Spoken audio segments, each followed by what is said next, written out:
لما تسمع بمدينة اسمها مدينة الأشباح، مسكرة من 47 سنة، وفجأة يقولوا لك فتحناها للزوار. أكيد حيكون عند الكل الفضول إنه يعرف شو هي هاي المدينة، شو فيها هاي المدينة، كيف الحياة كانت قبل في هذه المدينة، لأنها مدينة كاملة انتركت من بعد ما أهلها هجروها بعد حرب 1974 بين قبرص وتركيا. خلينا نتعرف عليها ونشوف تفاصيل الحياة وقتها وكيف أهلها كانوا عايشين هناك. أهلا وسهلا فيكم اليوم من مدينة الأشباح. طبعا هو مش اسم من عندي، هو اسم بيحكوه عليها أهل البلد لأنه إلها تقريبا 46 سنة مسكرة، ما انفتحت إلا قبل أكم من يوم، واسمها الأصلي فيروشا. طبعا إحنا هون في أول دوار بقابلنا، شكله إنه هو كان دوار تجاري أو سنتر، لأنه كله محلات حواليه، حتى في توكيل لتويوتا هون. صراحة الشعور غريب والمنظر حلو، وفي فيلينجز كتير يعني زي ما بيقولوا، لأنه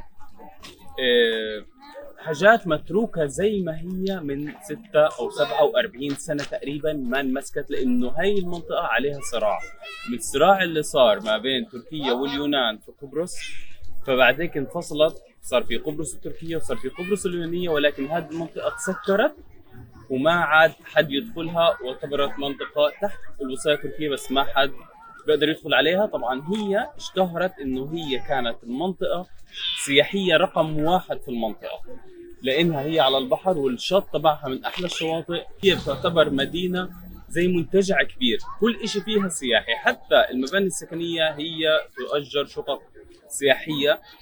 خلينا ناخذ لفة هون ونتعرف عليها. طبعا زي هتشوفوا الشرطة حاطة شريط على المباني، ما بنقدر نفوت المباني وما بنقدر نقرب منها لأنها قايلة للسقوط حسب اللوحات اللي موجودة، فبالتالي احنا حنشوف المباني من برا. لو قدرنا انه ندخل مبنى حندخل، بس مش وعد يعني. تعالوا على السريع هيك ناخذ لفة وتحسوا بالشعور ونتناقش في الموضوع. يلا.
هذا من احلى المباني اللي حتى الان وصلنا لها، هو شكله مبنى كنيسه، بس حنشوف كمان انه في مباني لسه كانت بتطلع وانتركت. قدام كل مبنى تركين تحذير انه المبنى ممكن يوقع في اي لحظة. فزي ما انتم شايفين هون هي في الرافعة تبعت البناء، مباني مش مكمل تشطيبها لسه، بس الشعور رهيب. يعني هيك تخيل حالك تطلع من مدينتك اليوم وترجع لها بعد 40 سنة، او تترك مكان اليوم وترجع له بعد 40 سنة زي ما هو، مش متغير، وممنوع ينمسك منه شيء او ينشال منه شيء. هذا كله حتشوفوه بالفيديو. يلا نكمل ونشوف شو بيطلع معنا.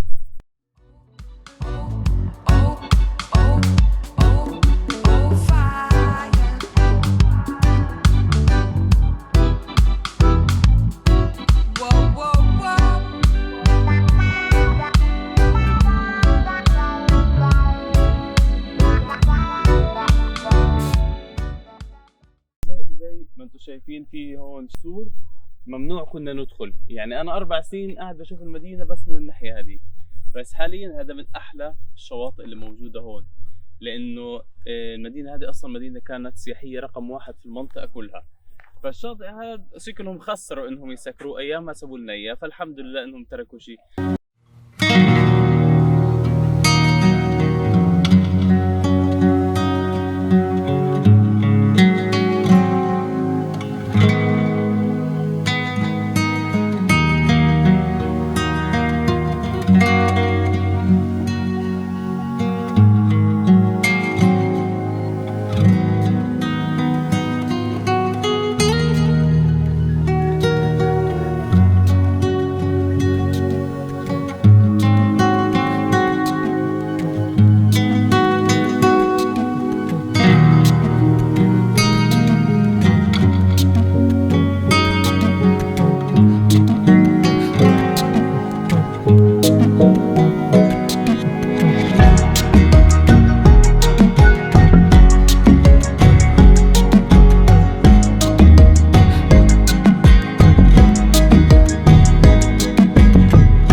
زي ما هو مبين وراي، فهو هذا مبين انه هو مبنى يوناني، وهذا بدل على الاختلاط اللي كان موجود بين القبرص الاتراك والقبرص اليونانيين.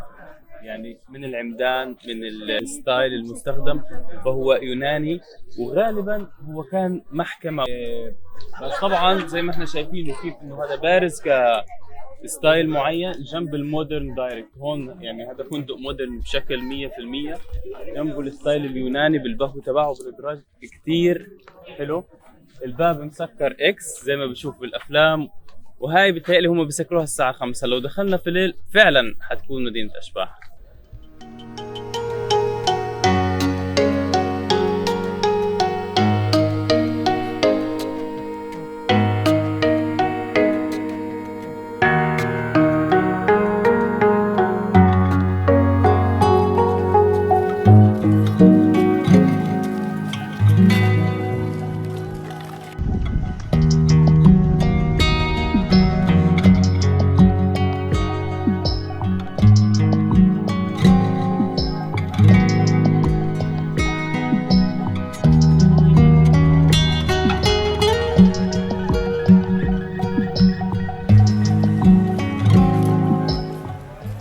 زي ما احنا شايفين وزي ما حكيت لكم، هذا عبارة عن اوتيل هون موجود.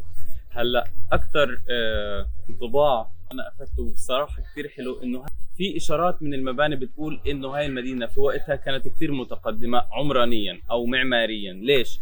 لانه معظم الستايل اللي هون هو ستايل السبعينات. يعني هم مش كاينين ماخذين ستايل تاني. الفلل والمباني والفنادق ماخذه ستايل المودرن اللي هو كان في السبعينات اكثر شيء. فكانت على فكره هاي لما اجي اتخيلها كانت اشي كثير رائع كحديثا.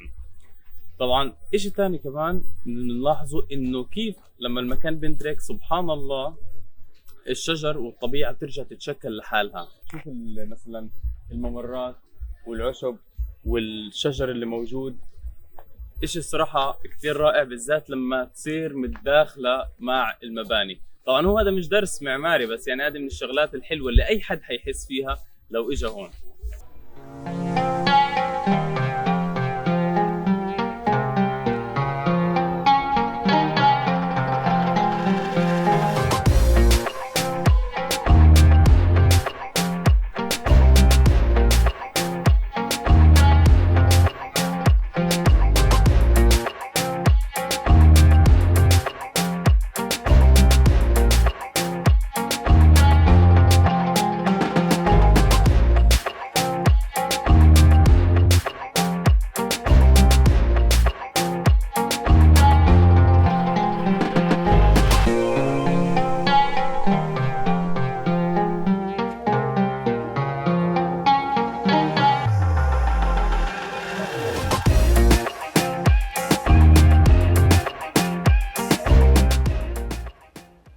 هون مكتوب انه بازار، يعني طبعا انا دخلت بس الشريط ما دخلت المبنى. هذا الجانب هذا بس الباب كثير صغير، بس يعني هذا من الديكورات برضه اللي موجوده الحلوه. يعني اتوقع انه هذا هو كان المدخل، هذا الباب وهذا كان ازاز وهان باترين عرض وباترين عرض. طبعا في صناديق هون طولها من 40 سنه.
طبعا كان شكله البنك الرئيسي تبع المدينة اللي هو بانك اوف سايبرس. لا شوية يفط انجلش وشوية يوناني. شكله اليونان كان منتشر هون، بس هذا هم عموما البنك. بس في اشي حلو كتير حلو. هاي شو عارفين هي شو؟ هي كنا نشوفها بالكرتون زمان. هاي تبعت البوسطة اللي هي الأصلية تبعت زمان، تبعت تحس بالإنجليزي هيك. ما بعرف، عجبتني يعني عموما. لو بنشوف ورا كمان كيف المباني، هاي المباني زي اللي أنا بحكي لكم عليها، كيف إنه الموديل كان هون طاغي. بس هو في اختلاف ما بين الموديل واليوناني، يعني هتلاقي في المباني الرئيسية الكبيرة يوناني، وشوية فلل برضه يوناني. وهذا برضه ببين كله تداخل أكتر، يعني ببين بشكل كتير كبير تداخل العشب والشجر والخضار مع المباني. يعني المبنى تقريبا، في مبنى هيبين معكم المدخل مش ضايل، يعني ضايل هالقد بس مدخل، وهذا تقريبا مسكر خلص يعني من العشب. بس الصراحة المباني فعلا في حاجات بتبين قوية وفي حاجات بتبين بسكوتة. فإن شاء الله نلاقي لنا مبنى قوي شوية ندخل. بس المكان عن جد رهيب هيك، مرجع الواحد لأيام زمان. هذه المباني بتلاقي كثير منها مثلا في البلد، بس مش كلهم على بعض. يعني أكيد اللي حيتفرج على الفيديو حيشوف ما هذا، يعني مثلا حيقول هذا عندنا زيه في البلد القديمة وهذا المبنى موجود. صحيح موجود، بس صارت مباني فردانية، يعني مباني موزعة. لكن هذا اللي انت بتشوف مدينة كاملة كيف كانت زمان، وهذا الواحد نفسه يعيشه كان من زمان.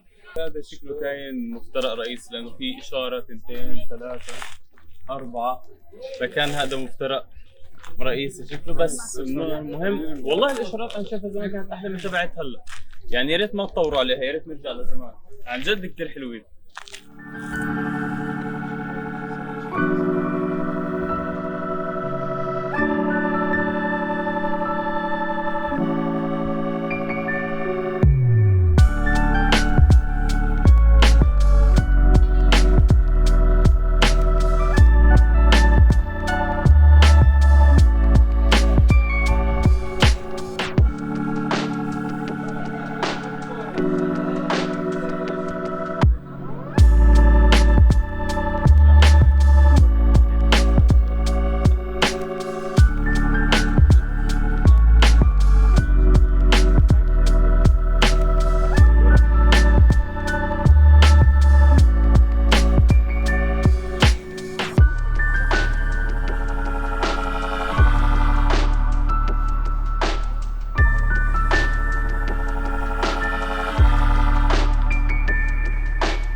شايفين وراي قاعدين بيحكوا لنا اطلعوا برا، لانه هو على 5 بسكر المكان وبتسكر المدينه. يمس بتفتح من 9 ل5. هيك بنكون قد ما نقدر فرجيناكم. يا رب يكون عجبكم. ما تنسوا اللايك والشير والسبسكرايب يا جماعه. بدنا نوصل اكثر واكثر، وراجعين لكم من جديد الفيديوهات كثير قويه. سلام.